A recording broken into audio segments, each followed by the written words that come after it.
You're listening to the Less Stress Lawyer podcast, episode 116. Today, we're talking all about working through confusion. You ready? Let's go. Welcome to the Less Stressed Lawyer, the only podcast that teaches you how to manage your mind so you can live a life with less stress and far more fulfillment. If you're a lawyer who's over the overwhelm and tired of trying to hustle your way to happiness, you're in the right place. Now, here's your host, lawyer turned life coach, Olivia Vizacaro. Hello. How are we doing? So good to talk to you. I just got back from Palm Springs. I hosted my 5th in-person retreat, the Obsessed Retreat, and we had such a riot. But now that we have wrapped that up and done all that incredible in-person work, I'm back to my regularly scheduled programming, and I'm so excited about it. It's been a busy few months over here, but things are finally calm, cool, and collected, just in time for the holidays, right? I hope your holiday season is off to a good start. Mine certainly is. And I've got a little gift for you in today's episode. I'm talking about one of my favorite topics. We're talking about working through confusion. Now, there are several reasons why this is such an important topic to talk about. So I want to give you a little backstory or background here, okay? First and foremost, if you've been listening to this podcast for a little while, you already know that I talk a lot on the podcast about the concept of gagging and going through discomfort. Okay. And all that means is that when you're experiencing a negative emotion, it comes time to do something uncomfortable. Instead of resisting the emotion, avoiding the emotion, running for the hills, and seeking instant gratification and temporary comfort, you need to gag and go through that discomfort. You have to feel your negative feelings on purpose and take intentional action in spite of and despite them. Okay. Now, one of the most common emotions that I see people avoid happens to be confusion. They start to feel confused and then they avoid it. I know this is true for myself as well. As I've studied myself once I got into coaching, and I've continued to do that since 2017, since I first found this modality to help change my life, I started to pay attention to where I would indulge in an action, where I wouldn't move forward, where I'd freeze and hold myself back. And I started to discover I have patterns. We all have patterns. And those patterns come in the flavor of avoiding particular negative emotions. Now, a lot of us avoid similar emotions, but some people are more avoidant of certain emotions than others. This is definitely true for me. Like nervousness, I don't avoid that much. I tend to work through that pretty easily. But confusion for me shuts me down, or it typically has in the past, until I started to study myself. And now I know how to spot my patterns, my avoidant tendencies, when I start to engage in them, and I'm able to interrupt the cycle very quickly. All right. So I know this is true for myself, that confusion has been a particular pain point for me when it comes to avoiding negative emotion and the impact that that has on the results that I create in my own life. Okay. So I have a history of avoiding this feeling. And the way that I avoid it is, instead of working through what I'm confused about, I do something else that isn't confusing to me, right? So I'll be sitting, thinking through something. It will get uncomfortable. I'll begin to feel confused. I don't like how that feeling feels in my body. And then I'll pick up my cell phone and I'll scroll on social media, or I'll text a friend, or I'll do something else work-related that isn't confusing at all to me, that I have a lot of clarity and certainty around. And that's a really quick way for me to escape that negative emotional experience of feeling confused. Now, if you do this, you know that this just makes you stay confused because you don't solve for what you're actually confused about. So you jump to something else. The confusion about the original issue just continues on. It remains. So when you eventually come back around to that same problem, that same issue that you're facing, you're still just as confused as you were before. And you're in exactly the same spot as you were before. Just as confused as you were when you began, having made no progress, right? Because you haven't worked through what you're confused about. So when you experience confusion, if you're someone who experiences it similar to me and it shuts you down and you avoid it, instead of avoiding it, you have to gag and go through the confusion. You've got to embrace it. But when I talk about gagging and going, in certain instances, like nervous is a good example, it's very clear to understand what gagging and going means in that situation. You just have to feel nervous and go do it anyways. Let's say you don't like public speaking. You feel nervous about doing it. In order to be someone who speaks publicly, on stages, at conferences, even in work meetings, you have to gag and go through the nervousness. You've got to just get up and give your speech or make your statement regardless of how you feel. That's what it means to gag and go. But in a situation like feeling confused, it's not as clear to people what it means to gag and go through the confusion. So I really want to break it down for you even more and walk you through the process of working through your own confusion, so you know what it looks like in practice. So this becomes something that you're able to do for yourself. All right. It's really going to be a game changer for you. And the reason it's a game changer is because when you work through your confusion, you end up making decisions more quickly. You don't spin and obsess over things without moving forward and deciding. You're able to stop second guessing yourself and just move forward, take more action, which ultimately produces better results faster. All right. So it's an all around win across the board. So what I want you to do now, before I break down this process for you, is I want you to take a few seconds and identify something you're confused about right now. All right. You can even make a list of several things that you're confused about if you want, because you'll be really surprised with how much clarity you can create for yourself in a really short time using the process that I'm going to teach you in this episode. So working through not just one thing, but that whole list that you create for yourself about things you're currently confused about, it actually won't take you very long to work your way through it. So go ahead, you can pause this episode, take a few seconds to identify a couple things that you're confused about right now. Now, you want to be as specific as you possibly can be when you're identifying what it is you're confused about. When this is happening in real time, unlike in this episode where you're manufacturing a list about things you've been confused about up till now, when this is happening in the moment and you're experiencing confusion, you want to get as specific as you possibly can when you're experiencing that confusion. In this instance, as you're going through this episode and completing this exercise with me, you want to get as specific about what you've been confused about, all right? If you keep it vague, it's harder to work through the confusion. So think of the issue that you're confused about and ask yourself, what exactly is it that I'm confused about with regard to this situation? Make sure you really pinpoint it. Now, here's what you're going to do. Take the first thing on your confusion list, and instead of avoiding thinking about it, force yourself to think about it. Sit in the confusion instead of doing something to escape it. Don't give yourself the distraction. When you do this, when you create space for yourself to think about the things you're confused about, one thing at a time, by the way, you're left with only two choices when you do this. The first choice is that you do absolutely nothing with the time. You just spin and stay confused. Okay, you let your brain wander, but you're going to bring it back, sort of like a meditation, but you don't actually work through your confusion. You just spin. The second option, which is the option that I advise, is that you make use of that time that you're giving yourself to think about the thing you're confused about, and you force yourself to come up with answers to what it is that you're confused about. Okay? Now, what you will notice when you do this and you are confronted with these two options, you will notice that confusion is certainly uncomfortable, but there is nothing more uncomfortable than doing nothing with your time. I love to say, and this is a quote that's common for a reason, the world abhors a vacuum.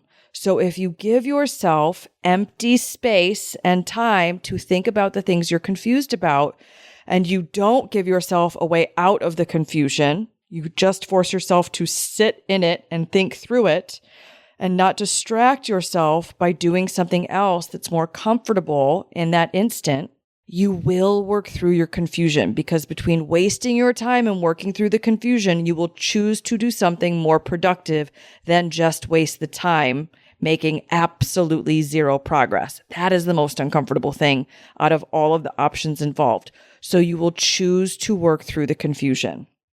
When you give yourself the space and time, and this doesn't have to be a long time, just a matter of a couple minutes. But when you give yourself that space to think through the issues you're confused about one at a time, your brain will start to work through the confusion, offer you ideas, and will actually begin to solve for the confusion and create clarity for yourself instead. And once you have that clarity, you're able to move forward. What you'll notice here is that when you isolate your focus, you remove all those distractions, your brain will offer you ideas pretty quickly. Okay? And this is so exciting and so wonderful that our brains offer us this ability to come up with those ideas so quickly. But we have to give our brains the space in order to let that happen naturally, okay? If you don't give your brain the time and space to work through that process, it won't engage in the process. So you've got to give it some room to breathe and think in order to offer you up ideas, all right? Now, things to be on the lookout for as you're going through this process, working through confusion, giving yourself some time and space to think through the things you're confused about and let your brain offer you up answers, okay? As you identify options, if you're having a hard time choosing, question, do you not like the options available to you? I always tell my clients, you always have options. I just can't promise you that you will always like them. Okay. So sometimes we want there to be an option that's not actually available to us. I call this a false third option. So check in with yourself. If you're spinning a lot, are you desiring a false third option, an option that's not actually available to you? That may cause you to spin. What you need to do, if that's the case, is make peace with your dissatisfaction and just decide between the options you actually have available to you, all of which you don't particularly love. That's okay. Decide anyways. Are you frustrated about limitations impacting your decision? This is something I've been talking a lot about lately. Frustrated about things like limited resources or competing resources. Do you have multiple things vying for your time, attention, or money? Is that frustrating you? Do you wish that you had unlimited resources? And the fact that that isn't your reality is causing you to be frustrated and allowing you to stay stuck, freeze, and not make a decision and move forward because you're arguing with reality. What do you need to accept in order to work through that frustration so you can work through your confusion and make a decision? All right. An example of this might be being frustrated that you don't have the amount of money you want at your disposal to pay off all of your debt and invest financially the way you want to invest and buy all of the things that you'd prefer to buy for pleasure, right? Experiences or items that you want to purchase. Being frustrated about that might have you staying stuck, not moving forward, not making a decision about what to prioritize. Will you pay off the debt? Will you invest first? Will you spend your money on the things that bring you pleasure? Right? You have to decide. You have to work through that confusion, identify the options that are actually available to you, make peace with your dissatisfaction with those options if that's how you're feeling, and then force yourself to come up with clarity, working your way out of that confusion by giving your brain the time and space, just a few minutes, to think through what it is you're specifically confused about and come up with an answer.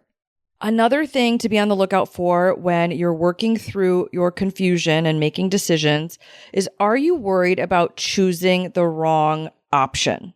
If you are worried about that, that is a fear that so many people have when it comes to making decisions. Solve for that too. Solve for the worry. What will you do if things don't go the way that you want them to go? Force yourself to answer that question as well so you can work through the worry as you work through your confusion. Get clear on what you'll do if that quote unquote worst case scenario or a not great case scenario happens. What will you do? How will you navigate that moment? As you create clarity there, you're going to help yourself work through the confusion in the bigger picture overall. All right. Another hack you can add to your arsenal is that you can give yourself a time limit for making decisions as well. This is going to help prevent you from sinking unnecessary time into making decisions and indulging in confusion. All right. Time that doesn't give you a positive return on your investment of that time. So you can give yourself a limit. You can cap the time you spend working through your confusion, making decisions, and hold yourself to that time frame. That's how you're going to move forward and make decisions much more quickly instead of indulging in that confusion, which you probably have a habit of doing if this episode's really resonating with you. So those are some tips that you can use as you work this process, as you work through your confusion. Now, let me walk you through a few examples so you can see what this looks like in practice. Now, typically when I'm coaching my clients, I'm the one that's creating the time and space for their brains to work through their confusion because I ask them a question and then I shut up and I just hold space and force them. I don't force them against their will, but by holding that space, by not jumping in, by not answering for them, and just being quiet after I've posed the question, I hold space for their brain to offer them up ideas. And people typically feel more beholden in a two-person conversation to come up with an answer to someone else's question. But this is an exercise that you can conduct with yourself all by your lonesome as well, all right? You can ask the question and you can hold space for yourself and force yourself to come up with the answer by not distracting yourself with anything else. So let's say you're thinking about raising your rates, all right? But you're feeling confused about whether or not you should do it. And if you do decide to do it, confused about how much you should raise them. If this is you and this is something that you've been thinking about and indulging in confusion around, indulging in that I don't know, spinning about the decision but not actually making it, not actually moving forward, pause this episode and take just a minute or two and think through this confusion. Work your way through it. So let's start with the first part. Do you want to raise your rates? Just take a second. Force yourself to come up with an answer to that question. You either want to or you don't. Now, a lot of people will stay in confusion because they don't want to do what comes next, which is communicate the rate increase to their clients. So as long as they stay confused about whether or not to increase the rates, they don't have to do the other uncomfortable thing, which is have the difficult conversation, have that uncomfortable conversation. But postpone that, separate that action from making the decision first, and just force yourself to not distract yourself from this question. Do you want to raise your rates? All right. Things to look at might be, are you relatively full with clients? If you are, that's a great time to raise your rates. Have you not raised them recently? Has it been a while? All right. Would it allow you to make the money you want to make if you raised them? Would it serve your business? Would it allow you to better serve clients because you wouldn't have to take on as much work in order to make the money that you want to make? All things to consider, all right? Answer those questions for yourself and then force yourself to come up with an answer. Will you raise them? Will you not? If you decide to raise them, now force yourself to come up with the answer of how much. Give yourself only a minute or two to come up with this decision, to work through your confusion. I guarantee if you decided yes to the first question, should I raise my rates? And then now you're contemplating the second question, by how much? If you don't distract yourself from that question, your brain will offer you an answer. Don't question it. Go with that answer and move forward. Okay? If you come up with an answer that you don't feel confident around, ask a better question. What's the amount I could raise my rates and feel relatively comfortable communicating that new rate to my clients, right? This is what I meant by getting very specific about what you're confused about because it illuminates the path forward. So what's that number for you? Don't let yourself off the hook. Just come up with a number. All right. This is what I mean by working through your confusion. Create the time and space to answer these questions and force yourself to answer them.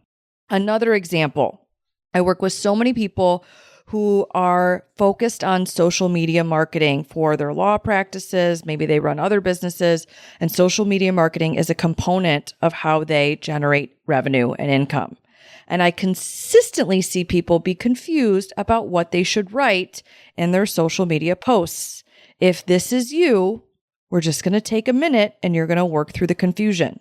Sit in your confusion and force yourself to come up with answers. So what's one thing you could write about today? It should only take you 30 seconds to come up with an answer, if not less time than that. Once you have an answer to that question, don't worry about having the quote unquote right answer. Get out of your perfectionism. Put it on the shelf for just a second. Allow yourself to guess. Allow yourself to come up with just one idea. It doesn't have to be the best idea. You don't have to identify all of the ideas. We just need to identify one. What's one thing you can write about today? Then once you answer that question, work through the confusion for tomorrow. What could you write about tomorrow? Identify a different thing to write about. Or it could be the same thing, but in a different way. You get to decide. Trust yourself to have the capability of making that decision.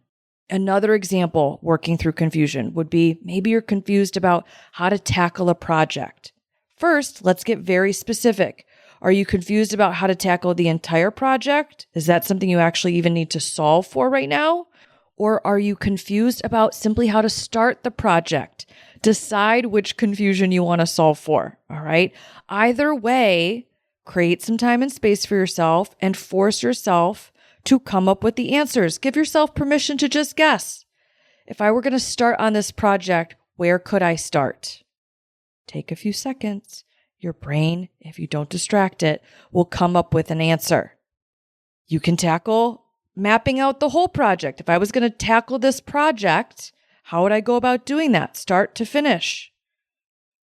Hold some time and space for yourself. Force yourself to come up with some answers. I talked about this a little bit earlier on, but another example that I typically see people be confused about is what to do with the money that they have. Are we paying off debt? Are we investing it? Are we spending it on things that we want to spend it on outside of investing and paying off debt? And if you're making those decisions, how will you go about doing it? What amounts will you devote to these different endeavors, to these different goals? What's the schedule that you will go about paying off debt or investing? How frequently will you do these things? Where will the money go if you're investing? Identify all of the different small ancillary things that you're confused about, all of the small decisions that you need to make in order to inch your way forward and make progress. Get as specific as you possibly can. And then check in with yourself. What is it that you want to do here? Now, you may have some frustration around competing or limited resources, wanting to do all of it all at once as fast as you possibly can. That's not going to be available to you. You're either going to have to spread your financial resources amongst different things, which will make all of your goals be achieved more slowly. That's not a problem if you don't think it is. If you want to achieve each goal as quickly as possible, you're probably going to have to go one by one and prioritize. So which thing is most important to you? Again, there's no right or wrong answers here. You just have to work through your confusion and come up with an answer that works for you. Now, these are just a few examples. Maybe I identified some of the things you're currently confused about. Maybe there's something else. Whatever it is that you're currently confused about, I want you to test this process out for yourself. Before going back to the normal course of business in your day, after you get done with this episode, I want you to take a second and pick something on that confusion list that you identified earlier in the episode and give yourself just 2 or 3 minutes to work through your confusion. Create that time and space for yourself and force yourself to answer your own questions, just like you would feel compelled if we were in a 2-person conversation to come up with answers in response to my questions. Give yourself that space. Hold yourself accountable. Force yourself to come up with those answers, the answers that create clarity for you, and allow yourself to move forward. You just need to give yourself space, free from distractions, focused time, and your brain will solve what it is confused about. Our brains are so powerful. You just need to trust in yourself that you have the answers within you. And I promise you, you do. Whenever my clients tell me that they don't have the answer to something, they tell me, Olivia, I just don't know. And then I ask them, okay, but what if you did know? What if you just guessed? What if you just offered me the first thing that comes to your mind? They always come up with something. Now, in that moment, I'm holding them accountable because I'm not distracting them and I'm not letting them get distracted. I'm just holding silent space for them to come up with an answer. But they always come up with an answer when I do this. And this is something you can do for yourself as well. Create the space by sitting in the confusion for a couple minutes. The world abhors a vacuum. So your brain will offer you answers if you give it the space to do so. If you face some resistance and you're being a little indignant in that I don't know energy, force yourself to guess. Force yourself to come up with an answer. It doesn't have to be the perfect answer. It doesn't have to be the best answer. It doesn't have to be the right answer. Just force yourself to come up with an answer, okay? That's how you work through your own confusion. Go give it a try and see for yourself how much more decisive you become and how much more progress you begin making as a result of that decisiveness. You're absolutely going to get addicted to this process in the best way. You're really going to love it. And you will have this skill set for life once you start to practice and master it. Confusion will no longer be an obstacle for you because you'll know how to work your way out of it by working your way through it. All right? Have fun with this. That's what I've got for you this week. I hope you have a beautiful week, and I will talk to you in the next episode. Thanks for listening to the Less Stressed Lawyer podcast. If you want more info about Olivia Vizzacaro or the show's notes and resources from today's episode, visit thelessstressedlawyer.com.